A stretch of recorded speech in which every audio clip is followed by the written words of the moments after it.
Hi, today I'm joined by Professor Devika Misra, who is an assistant professor at the Jindal School of International Affairs. She's also heavily involved with the development and the execution of the MA in International Relations, Strategy and Security program, which the Jindal School of International Affairs is offering in collaboration with Coursera. Professor Misra has a BA Honours in English from the Lady Shri Ram College, Delhi University, and a Masters in Politics and an MPhil from Jawaharlal Nehru University. She's widely traveled in Latin America. She's a specialist in Latin American studies and has even worked on the leadership projects of Hugo Chavez. Great having you with us, Devika. Thank you so much for doing this. So you're involved with the execution and the planning and the development of this Masters of Arts in IR, right? With Coursera. Yes, right, and this is the first sort of MA program in international relations that Coursera has. So if I were a student on Coursera, or I were a student anywhere in the world, I wanted to study IR, international relations, this should be my first choice, right? Absolutely, right. Absolutely. So, a number of potential students or students have asked me, they've had a number of concerns, primarily because, we've almost moved into a 100% online state thanks to the pandemic. And one of the things that students really miss out on online classes is engagement. So, when we're teaching, there's always a give and take. There are small cues, visual cues, non-verbal cues that we look for as teachers. And students also look for those kind of cues or an engagement, two-way engagement in a classroom. How do you think we can overcome this, particularly in the Master of Arts program? I think that's a great question. So the first thing that we need to kind of acknowledge is that we are launching this program after a year and a half of teaching online. Okay. And it's not that we are going into it blind.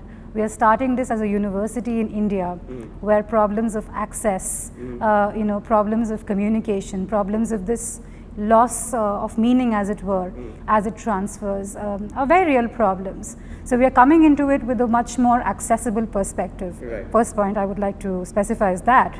And then this conversation about engagement. Great, we all love college campuses, we love in-person teaching, we love face-to-face teaching, but I think we need to kind of acknowledge that the world has changed. And the changes that have been introduced are not always bad. Right. As an academic in the South, I know how much online work has kind of improved my accessibility of the academic world, as it were. Right. And we are very, very driven towards promoting student and faculty engagement. Right. So what are we doing to enable this online learning in a more sort of holistic sense? So first of all, there are live sessions which are kind of built into every single course that we are planning. What would you say a live session is? So there are a series of pre-recorded lectures like in any other Coursera program, yes, right? But what are these live sessions? So a live session is ultimately, it's almost like having a video phone conversation with your faculty, except you get to go into it with some sort of preparation. You get to go into it having already seen a few of the videos. And it's a way of kind of interacting with your faculty as well as your classmates. And that is a form of access that you would typically not get in other online programs, right? Absolutely, right. Yeah. And apart from these live sessions, and we've really kind of focused on accessibility for all. So every live session would be streamed twice, right, taking this consideration of having a global classroom. So taking the consideration of having students in different time zones. Right. Apart from that, we have also built in student online tutoring, student advising, and again, it's built in a live format. So you come and you talk to our student advisors, you bring in questions, break down that hierarchy that you might feel with a professor. We hope not, right, but right, anticipating that fear amongst students from different perspectives. Along with that, the platform that we are working with, Coursera, allows us some really kind of technological innovations to exploit while promoting engagement, and Slack is one of that. Right, of course. So far we've been talking about engagement between faculty and student advisors and the students and the learners themselves. Is there going to be any engagement amongst the learners? I'm glad that you've asked that question. So especially at JSIA, we spent a lot of time thinking about the kind of assessment that we were formulating for our program. And majority of our assessments are group assessments. They are continuously evaluated, and the idea is very much that by the time you graduate from this degree, you should not only have access to this global network that we are kind of facilitating for you, but form your own network. Sure. So every course kind of envisions a group work project. And so not only are you interacting with your faculty, with your classroom at large, but you're forming these small epistic communities. And I would say that because it sounds very nice, and that's the goal. And you get to explore the platforms that you want to use. We definitely suggest that you use Slack for communication with the faculty, amongst yourselves, but you're free to use any other platform that you choose, right? So I've been looking at some of the applications that have been coming through, and so have you, I'm sure. And we're getting applications from all over the world, from China, from Indonesia, from Vanuatu, from various parts of Africa and the Americas. So it's entirely possible that a group may be made of somebody from the Americas, somebody from Africa, Western Europe, and let's say Far East, right?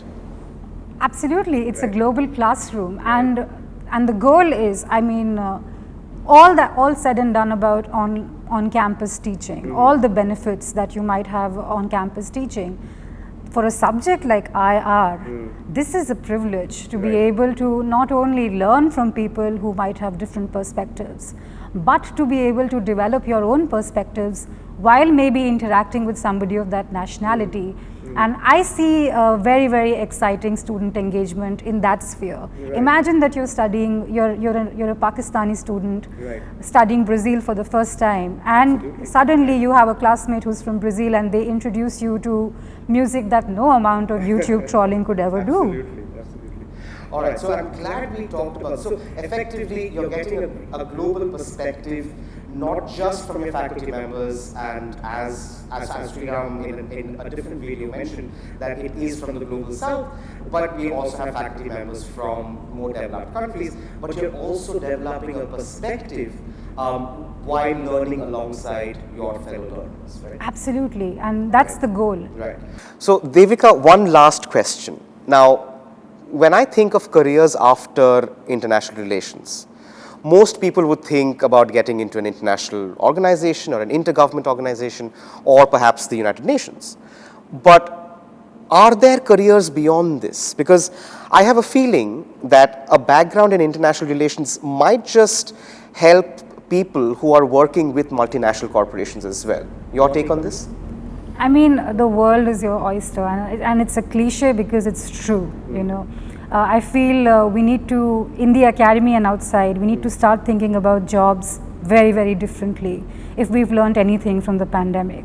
And there are going to be multiple changes that are going to come into every traditional and non-traditional field and the way we kind of envisage it. In terms of what we hope for our applicants to gain from an MA IRSS degree, it's to have the technical skills for analysis, to develop the ability to challenge their perspectives. You know, much is made about critical thinking all the time, but very little is actually understandable about how do you truly become a critical thinker. So not only understanding and recognizing your bias, but testing it, you know, forming an alternative understanding of what a counter bias might look like.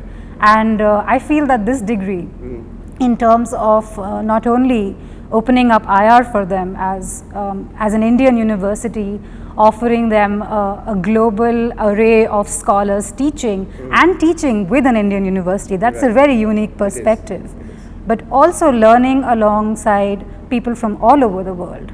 And learning in an online environment while living their very real lives, while living through a pandemic. I see potential for, you know, empathetic understandings and development of truly new trajectories and how they would conceptualize what their future would look like. So thank you so very much, Devika.